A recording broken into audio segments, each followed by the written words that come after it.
Bonjour à tous, très heureux de vous retrouver. School TV Le Mag, une demi-heure consacrée à la scolarité de vos enfants. À chaque fois une thématique forte sur le plan local ou national. Toujours avec...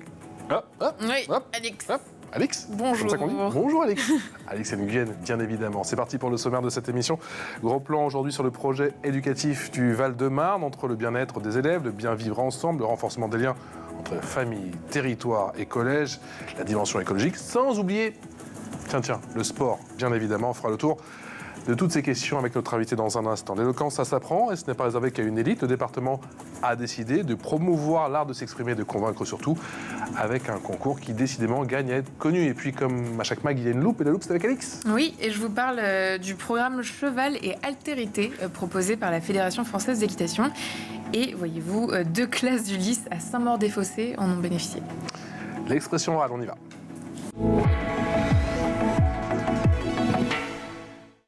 Bonjour Nicolas Trizna. Bonjour. Merci d'être avec nous. Merci d'avoir accepté notre invitation. Vice-président du département en charge de la délégation collège, jeunesse, réussite éducative, restauration scolaire, enseignement supérieur. Et c'est pas fini. Et recherche. Il y a aussi ça, effectivement, du Val-de-Marne. Merci d'être avec nous. Combien de collèges ? 108. 108 ? Exactement, 108 collèges. Ça nous fait pas mal d'élèves, ça, pas mal de collégiens, ça. Pas loin de 60 000. On va commencer peut-être avec la question des Jeux Olympiques, puisque, effectivement, le Val-de-Marne, la proximité avec Paris, un territoire ô combien sportif. Vous abordez comment cet événement, ces Jeux Olympiques ? Alors on en parle. Le problème du Val-de-Marne, c'est que malheureusement, on n'a pas eu de jeux chez nous. Mais on a des jeux à la porte. C'est-à-dire que, juste à côté, quoi. Ouais. On a 3 km du marathon. Ce qui est quand même pas énorme. Mais on a d'abord le premier centre de formation. C'est-à-dire que dans le Val-de-Marne, on a des équipes de tous les pays du monde qui vont venir s'entraîner. Et puis, on a quand même voulu y participer. Donc, on a la Flamme qui passe quelques jours avant. On a, donc, qui va passer dans les lieux mythiques du Val-de-Marne, le mine de Rungis, le bois de Grosbois, Vincennes. Enfin, en gros, on a vraiment des lieux symboliques qui vont être montrés. On a créé une fan zone à Créteil. Et puis, on va surtout permettre aux collégiens de pouvoir venir aussi voir les Jeux Olympiques. Alors, les Jeux Olympiques, c'est en plein milieu de l'été, qui viendront pour les Paralympiques en septembre. Donc, mon collège aux Jeux, c'est cette opération ? C'est ça. L'idée, c'est qu'une classe de chaque collège du Val-de-Marne pourra aller accompagner dans les premiers jours de la rentrée et venir voir un événement des Jeux Paralympiques. C'est-à-dire qu'à la clé, le département s'est organisé pour trouver aussi, pour distribuer des billets ? On a acheté des billets pour l'occasion et donc on a permis à tous les collèges de pouvoir participer.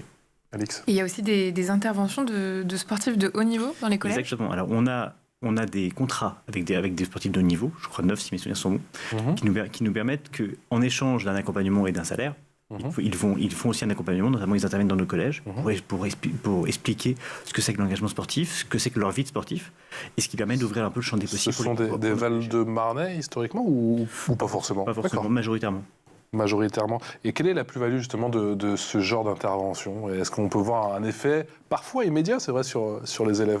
On leur montre aussi les valeurs sportives, et la valeur de l'engagement, la valeur aussi du travail, et la valeur de la... vraiment le besoin d'aller jusqu'au bout, jusqu'au bout d'une passion. C'est pas forcément simple. Un grand sportif, c'est aussi de la douleur. Vous avez un de vos intervenants il y a quelques minutes qui en parlait. C'est vraiment ça. C'est que bien sûr, il faut aussi qu'ils le comprennent. Mais c'est très intéressant parce qu'on leur montre qu'on réussit pas aussi que d'un côté académique. On peut aussi réussir par autre chose. Est-ce que ce type d'intervention, c'est peut-être un petit peu tôt pour l'imaginer, mais au vu du succès de ces interventions, de ces sportifs de haut niveau avec les collégiens, est-ce que ce type d'intervention, même si j'imagine que c'est un budget, peut se pérenniser dans le temps ? Ils sont contractuels à l'année, c'est pas uniquement pour les JO, il était déjà avant. D'accord. Il y a affect dans les Jeux Olympiques il y a 2 ans maintenant. D'accord. On a été le deuxième département de France à avoir le plus de médaillés. Donc l'objectif du Val-de-Marne, c'est bien sûr de continuer. C'est qu'on accompagne, on n'a pas que ponctuellement pour les JO 2024. On a vraiment un accompagnement et on continuera à avoir des sportifs contractuels.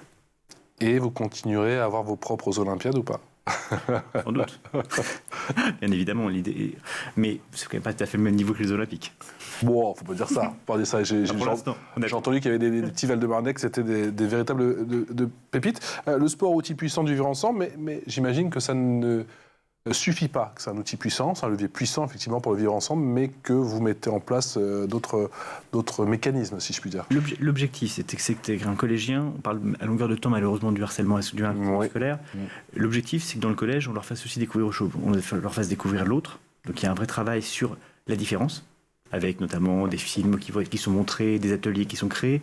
Cette année, on a mis en place un théâtre forum dans une quinzaine de collèges sur la question du harcèlement. Donc, on essaie de les accompagner. L'idée, c'est que quand ils viennent au collège, ils sont en pleine crise de puberté, ils ont nos choses franchement. Donc, c'est pas la période la plus simple. Ouais.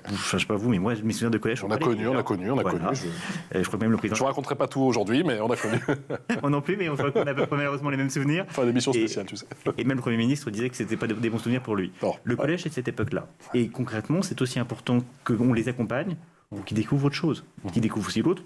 On a aussi un autre dispositif sur la précarité menstruelle, parce que c'est pareil, le rapport entre les garçons et les filles, c'est un sujet. Et expliquer à des petits garçons ou à des petites filles, ou à des jeunes collégiens, ce que c'est que les règles, que c'est tout à fait normal, et de ce que c'est que l'autre, c'est important. Et ça passe par quel type d'action? Alors, on a mis en place des distributeurs, mais ça a l'air quasiment basique. On a mis en place des distributeurs dans les collèges, mais c'est pas que ça qu'on a fait. Comme dans les collèges, du coup, dans tous vos collèges? Tous les collèges qui l'ont demandé. Pour la raison, c'est que pour que ça marche, il faut que ça soit accompagné avec l'équipe pédagogique. Parce qu'en fait, on ne fait pas que ça. On accompagne l'infirmière scolaire et des équipes du département qui viennent avec les collégiens leur expliquer, avec un petit livret très pédagogique, de 8 pages, si mes souvenirs sont bons, qui viennent expliquer aux garçons et aux filles la question de la précarité, et de la précarité menstruelle, et des règles en général. Ok, ça inclut aussi les garçons. Ça inclut aussi les garçons, et donc ça ne marche que si c'est accompagné. C'est-à-dire que c'est quand le collège nous le demande, on a grosso modo les 3/4 des collèges qui en ont aujourd'hui, mais on ne voulait pas l'imposer, on voulait vraiment qu'il y ait une volonté du collège d'accompagner ce dispositif. Et comment justement le département, qui fait déjà beaucoup, peut impulser une dynamique pour les collèges qui n'ont pas fait la démarche, effectivement, puisqu'il faut que... Tout le problème des collèges, c'est qu'on est partagé sur 2 responsabilités. La nôtre, c'est-à-dire celle du collège qui, grosso modo, assure le couvert et la restauration. Et ensuite, vous avez l'éducation nationale. Bien sûr. On ne peut pas écraser les pieds de l'éducation nationale. Donc on les invite, on les incite, on les encourage fortement. Sensibiliser, on encourage fortement, voilà. C'est le terme, d'accord. Mais ensuite, ça sera eux de choisir. Maintenant, les retours sont excellents. Ouais. On avait une vingtaine de collèges la première année, on est aux 3/4 aujourd'hui, donc je ne doute pas qu'on terminera dans tous les collèges dans très peu de temps. Est-ce qu'on a des chiffres à l'échelle du département, justement, concernant cette précarité menstruelle, ou ça reste toujours à l'échelle... Pour l'instant, c'est 75 collèges dotés. D'accord. Donc... c'est quoi les plantations citoyennes? Parce que j'ai vu qu'effectivement, vous souhaitez faire beaucoup aussi dans la dimension écologique. Bien sûr, il y a j'ai plusieurs transitions, on va parler de planification écologique. Au début du mandat, on s'est engagé à pouvoir planter 50 000 arbres nouveaux dans le département du Val-de-Marne. Parce qu'il en manque? Parce qu'il n'y en a jamais assez. D'accord. 50 000 arbres, pour vous donner une idée, c'est un tiers du bois de Vincennes. Ouais, donc il faut quand même l'accompagner. Et il nous semblait évident que le public collégien, qui était un public quasiment captif, puisqu'ils sont dans le collège, on puisse les accompagner, on puisse faire ce travail pédagogique avec eux. Donc en effet, on a organisé des plantations dans pas mal de collèges. C'est amusant de voir des jeunes collégiens découvrir, planter les pieds dans la terre et planter des arbres et découvrir des essences dont ils n'ont aucune existence, aucune connaissance au départ. Et donc ça marche plutôt très bien. Et partout où on peut, on organise ces plantations avec nos collégiens. C'est dans les cours de récréation? Pas forcément. Parfois, c'est dans des parcs départementaux. À Champigny, par exemple, c'est à proximité d'un collège où il y a un parc départemental. Et donc là, on a fait des plantations. Et pour ce qui est de la végétalisation des cours, ça en est où? Alors, pour l'instant, on y travaille. Sauf que la végétalisation des cours, d'abord, d'autres ont essayé, et il y a certains reculés. Je crois qu'il y a certains départements et certaines villes. Pourquoi? Parce que c'était pas si simple que ça. Parce que végétaliser, ça veut dire quoi? Ça veut dire enlever totalement le goudron.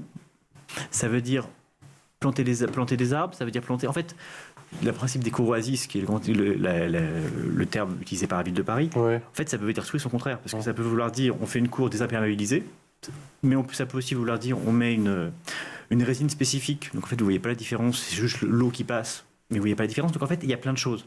Notre choix plutôt, aujourd'hui, il est déjà été ponctuellement de réfléchir à avoir de la végétalisation dans toutes nos cours de récré, d'en avoir dans tous les nouveaux collèges qu'on réhabilite, mais pas d'aller trop vite. Parce qu'en fait, factuellement... On sait que la priorité aujourd'hui, c'est de désimperméabiliser les sols. La priorité, c'est de perméabiliser. Parallèlement, vous avez aussi des collégiens dedans. Donc il faut aussi voir comment on accompagne. Je peux vous donner un exemple tout bête. Moi, il y a quelques années, dans d'autres fonctions, on avait des très beaux arbres dans les cours de récré, et on a eu une pétition des enseignants parce que les arbres, ça avait des feuilles, et les feuilles tombaient sur la cour, et les gamins glissaient sur les feuilles. Je me souviens. Ouais. Ça a l'air de rien, mais justement, c'est pas si simple, parce que dans un collège, vous avez des collégiens, des enseignants, d'autres corps pédagogiques, parfois des parents d'élèves. Donc il faut arriver à répondre à tout le monde. Donc il n'existe pas une charte à votre échelle de comment on végétalise une cour de récréation, quoi. On veut réfléchir à un choix général, parce qu'en plus, tous les collèges n'ont pas la même taille. Vous avez un collège au fin fond du plateau Briard, qui ont des énormes espaces verts, où on peut avoir la place de faire des plantations, de faire un accompagnement. Vous avez un collège comme le collège Offenbach à Saint-Mandé, où la cour de récré est toute petite. Concrètement, si on enlève les cours de récré, la cour de récré, elle sert aussi pour le sport, elle sert aussi pour la cour de récréation, tout simplement. Donc c'est pas si simple. Il faut vraiment qu'on fasse du cousu humain pour dans chaque collège arriver à végétaliser, arriver à accompagner, arriver à déperméabiliser les sols, tout en répondant aux besoins qui sont ceux des profs de PS qui font leur cours de PS dans la cour, qui sont ceux d'avoir aussi un temps et de permettre aussi aux enfants de pouvoir jouer dans la cour de récré. Donc c'est pas si simple. Donc vraiment l'objectif c'est pas factuellement de dire on va faire 108 collèges de la même manière. Parce qu'en fait, il y a 108 collèges différents, il faut 108 réponses différentes. Nicolas Trizna, plantation citoyenne et jardin pédagogique, vous mettez ça sur le même plan? C'est la même chose? Chose différente. Dans un cas, c'est de participer avec les collégiens à cette transition écologique nécessaire. Et pour l'autre, c'est de les accompagner parce que, soyons clairs, le Val-de-Marne est un territoire très urbain. Donc en fait, on a souvent des enfants qui ne savent même pas ce que c'est. Donc l'idée, c'est de leur montrer concrètement, une pomme, ça pousse pas à Carrefour. C'est qu'il y a un vrai travail. Donc, vraiment, on accompagne. On a, je crois, aujourd'hui... Moi, il y a 2 tiers de nos collèges qui ont des jardins pédagogiques, mais c'est pareil, c'est un accompagnement. Parce que pour que ça marche, il faut qu'il y ait un accompagnement pédagogique avec un prof ou plusieurs qui accompagnent le travail. Et quels sont les retours de terrain, du coup? Très bon, puisqu'on en a de plus en plus. Et ils en demandent de plus en plus. La sensibilisation, elle est compliquée ou ça se fait finalement assez naturellement, pour prendre un mot adéquat? Aujourd'hui, ça devient naturel. Aujourd'hui, je pense que tout le monde a compris que c'était une nécessité. Donc vraiment, ça marche bien. Et sur les jardins pédagogiques, ce qui prouve que ça marche, c'est qu'on a aussi des parents ou des enseignants qui s'engagent pour l'entretenir aussi pour les vacances scolaires. Parce que le problème du jardin pédagogique, c'est qu'en fait, le moment où il y a des légumes, c'est le moment l'été, le moment où il n'y a plus d'élèves. Il n'y a plus personne. Et ben on a quand même des engagements, parfois d'enseignants, parfois de direction, parfois de parents d'élèves. Ils tiennent un agenda du coup et... Ils s'organisent. Mais ça marche plutôt pas mal. J'aurais bien voulu connaître ça, moi. Effectivement, à mon époque. On a parlé en introduction de cette émission du vivre ensemble. C'est le mot, effectivement, dont on parle à longueur de journée, effectivement, quand on parle d'éducation en France. Qu'est-ce que met concrètement le département, justement, pour favoriser ce vivre ensemble aujourd'hui, avec notamment, j'en ai parlé pendant cette émission, de ce concours d'éloquence qui semble avoir de... Le concours d'éloquence, c'est une première année. En fait, on partait d'un postulat assez simple, qui était que la réussite d'un élève, ce n'est pas que la réussite académique. Et qu'en fait, il y a plein de gamins qui ont la tchatche et qui peuvent réussir aussi comme ça et montrer qu'ils le savent. Et accessoirement, monter une argumentation, montrer un raisonnement, défendre une conviction. Le défendre concrètement, ça marche très très bien. Moi, j'ai eu l'occasion, pour l'instant qu'en demi-finale, la finale aura lieu dans quelques jours, j'ai eu l'occasion d'aller écouter une demi-finale quand vous avez 8 collégiens de 2 collèges qui viennent parler d'engagement. En plus, cette année, le terme, c'était l'engagement et le sport. D'accord. Oui. Et qui viennent défendre des convictions, défendre un raisonnement.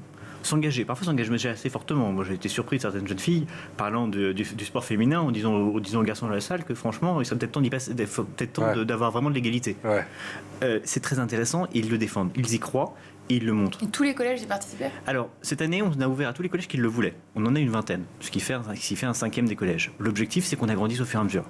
Et comme c'était la première année où on expérimentait, on verra comment on l'agrandira dans les années. Qui les prépare au sein des collèges? Alors, on a une association avec qui on a conventionné cette année, qui vient les accompagner, qui leur donne 3 moments d'échange et de cours avant les demi-finales, les finales, enfin, le quart de finale, demi-finale et la finale. Donc, ils les accompagnent.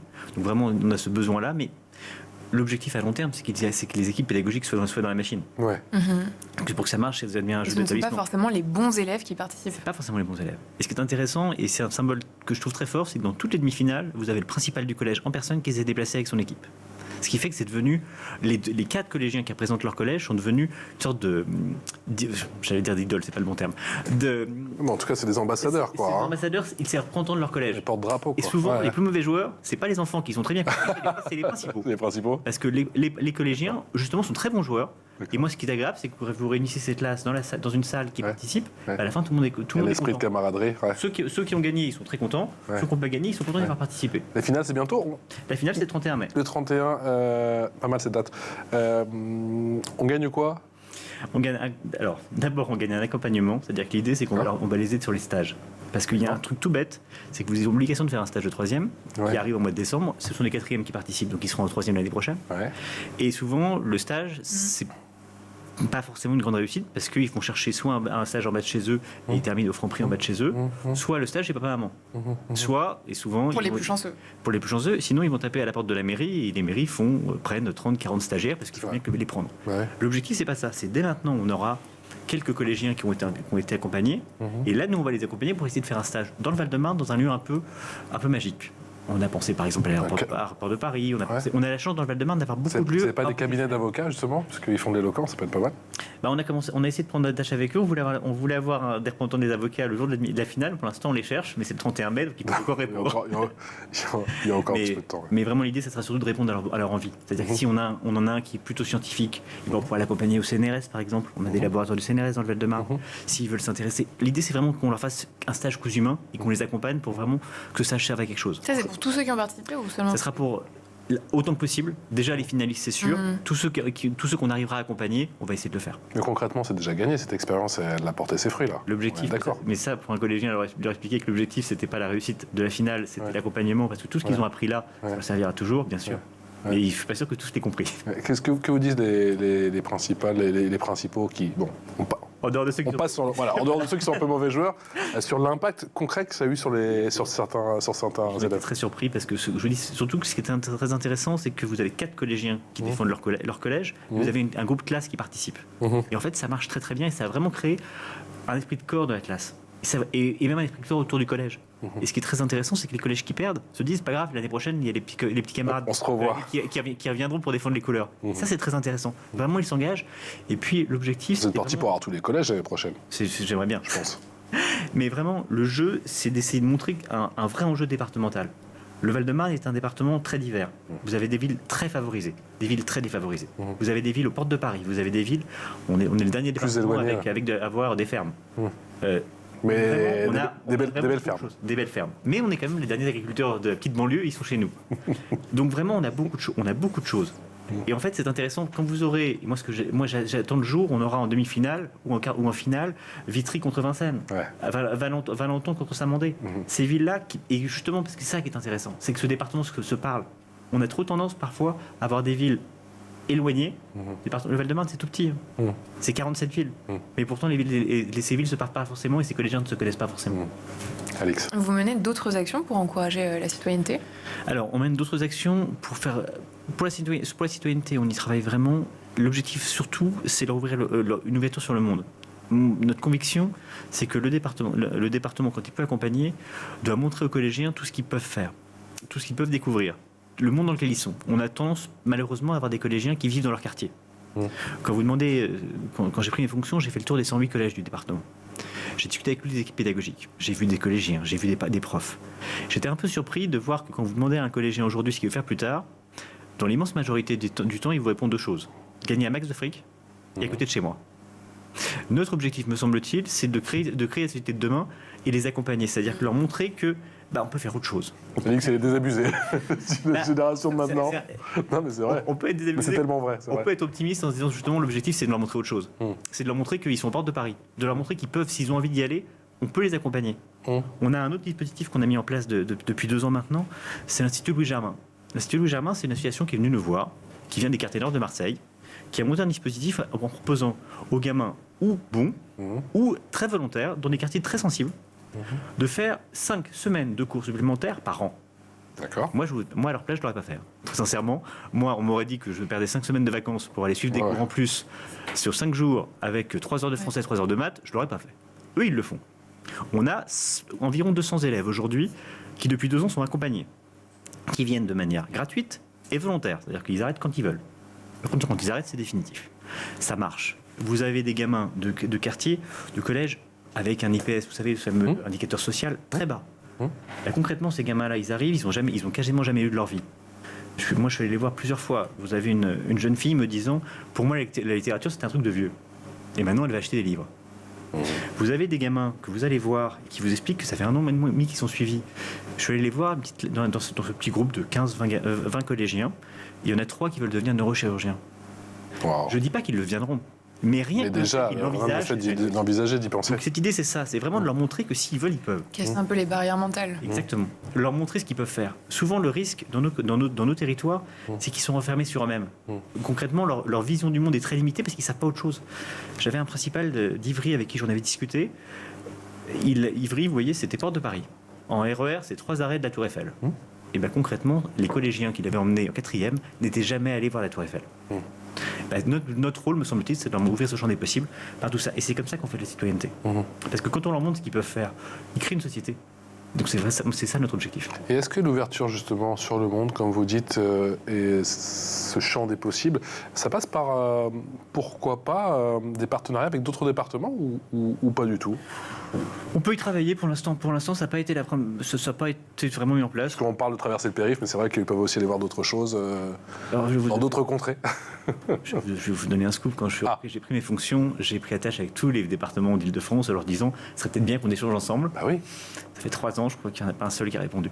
D'accord. Donc, mais j'en profite, je suis toujours partant pour les rencontrer. Donc je vous remercie. Voilà, l'appel est passé. Vous pouvez répondre, effectivement. C'est parti pour la loupe d'Alix.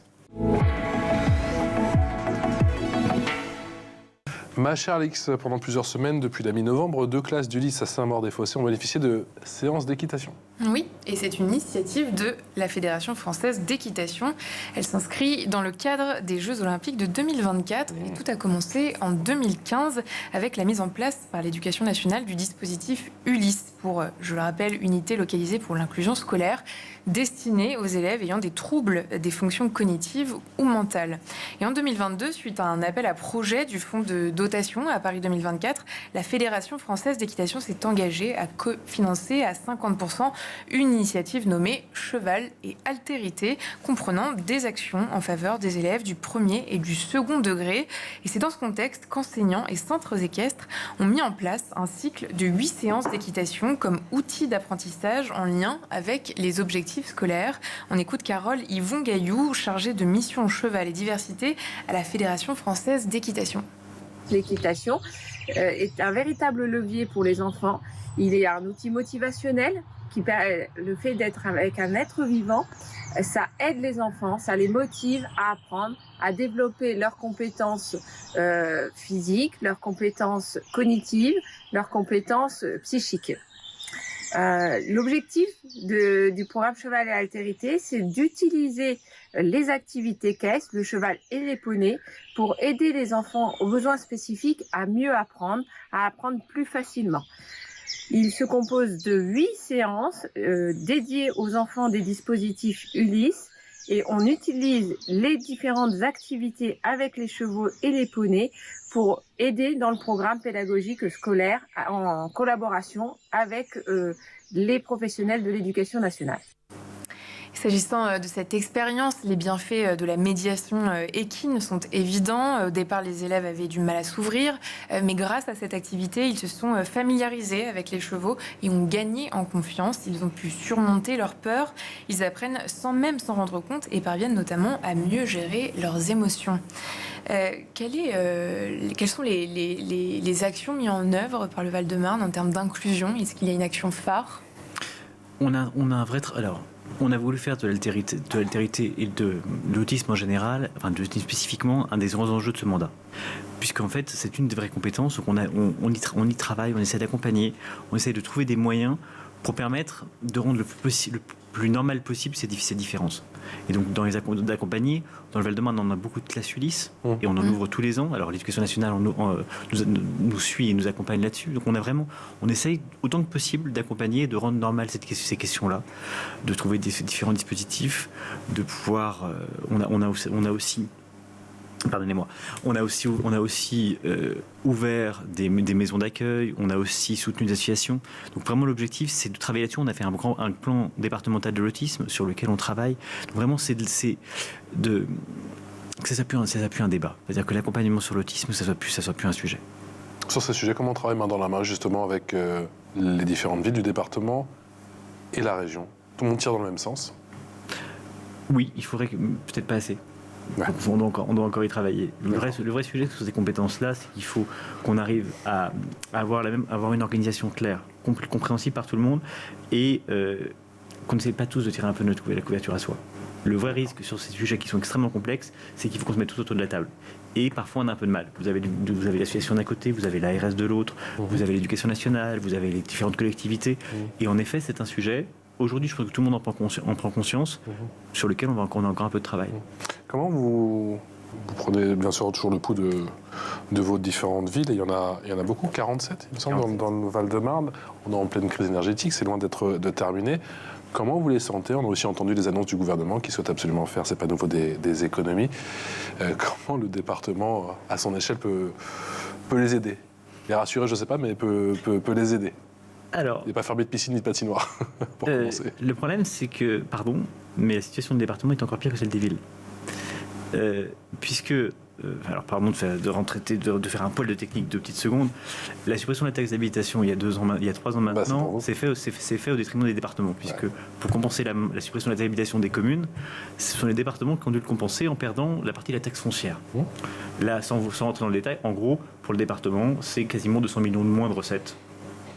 Puisqu'aujourd'hui, nous ne vivons plus que des DMTO, en gros une partie des frais de notariaux.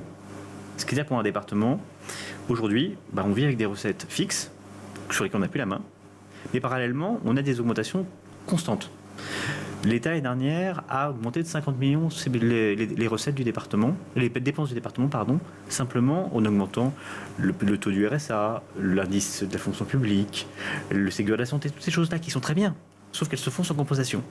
Ce qui fait qu'un département comme le nôtre est aujourd'hui dans une situation très très compliquée. Si votre question c'est est-ce que les départements vont aller aider les communes en situation La réponse est très claire, ça va être compliqué. Ça va être très compliqué parce que vous devez tenir vos budgets.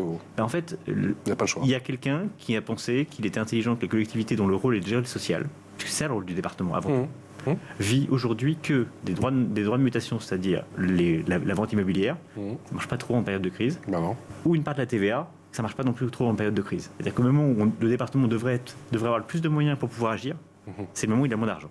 Donc en effet, aujourd'hui, la situation est très très grave. Vous avez certains départements qui sont en cessation de paiement aujourd'hui. Donc c'est pas que le Val-de-Marne, c'est qu'on a une situation nationale très très très compliquée pour les départements. Et que vous dites gouvernement qui n'a pas l'argent. Vous l'avez vu, non? Moi j'ai vu la nouvelle, il cherche de l'argent. Si je reviens sur les collèges, je ne sais pas si vous avez vu les annonces du Premier ministre sur ce choc de savoir. Il y a une partie qui concerne l'éducation nationale totalement. C'est vrai. Il y en a une autre, moi, qui m'interroge. On ouvre les collèges de 8h à 18h. Très bien. Qui ouvre les collèges? Qui les ferme? Avec quels agents? Ça, à mon avis, ça va être les agents du département. On va donner des petits déjeuners, c'est que ça a été annoncé, aux collégiens. C'est une très bonne idée sur le fond, que les collégiens puissent avoir un petit déjeuner. Parce que sinon, il y en a plein qui viennent avec rien dans le ventre. C'est vrai. J'ai 60 000 collégiens dans les collèges du Val-de-Marne. Si vous avez 152 jours d'enseignement dans une année normale, 152 fois 60 000 fois 1 euro par collège, concrètement, qui paye? Je crains que ce soit le département, je ne sais pas comment on le fera. Aujourd'hui, c'est une vraie question. La question de l'autonomie de nos collectivités est aujourd'hui une vraie interrogation et un vrai sujet. Alix. Et oui, on n'a pas abordé le sujet de la culture. Quelle est la place de la culture? Alors, on le fait de différentes manières. D'abord, on a la chance en Val-de-Marne d'avoir le musée d'art contemporain du Val-de-Marne, le MACVAL, sur lequel on a un travail. C'est-à-dire qu'on permet à nos collégiens d'y aller et vraiment de découvrir cet art un peu particulier qu'est l'art contemporain à Vitry. On a différents dispositifs, notamment Parcours Sciences, qui permet de faire découvrir la science. On a Collège au cinéma, ce qui permet à une dizaine de collèges d'avoir un accompagnement toute l'année sur le cinéma et sur différentes thématiques qui changent tous les ans. On travaille aussi cette année sur la question de la mémoire. Parce que l'un des objectifs, on parlait tout à l'heure de citoyenneté, je suis historien de formation et je suis persuadé que c'est très important de savoir d'où on vient pour savoir où on va. Et que la mémoire, c'est important. Donc aujourd'hui, on va travailler aussi, permettre à nos collégiens d'aller sur des lieux de mémoire. Verdun, les plages du débarquement ou autres, c'est aussi de la culture. Et c'est aussi une découverte de leur passé, et pour mieux le comprendre. Donc ça fait partie des dispositifs sur lesquels on travaille, sans compter que le Val-de-Marne a une particularité, c'est qu'on dote chaque collégien d'un ordinateur. Chaque collégien, arrivant en 6e, a un ordinateur qu'on lui remet dans les mains, sur lequel on a différents logiciels, notamment le logiciel Eureka, qui est un logiciel départemental, d'ouverture, parce qu'il y a énormément de documents. Donc vraiment, ça fait partie aussi, je vous parlais tout à l'heure d'ouverture sur le monde, ça fait partie des choses qui permettront de s'ouvrir sur le monde. Merci beaucoup, Nicolas Trisnard, d'avoir été aujourd'hui avec nous, vice-président en charge de la délégation Collège Jeunesse, Réussite Éducative, Restauration Scolaire, Enseignement Supérieur et Recherche. Exactement. On n'oublie pas le département du très beau département du Val-de-Marne. Un grand merci à vous et on espère vous revoir très très bientôt pour refaire un point d'étape sur ce projet pédagogique et éducatif du Val-de-Marne. À demain, Alix. À demain. Ciao, ciao.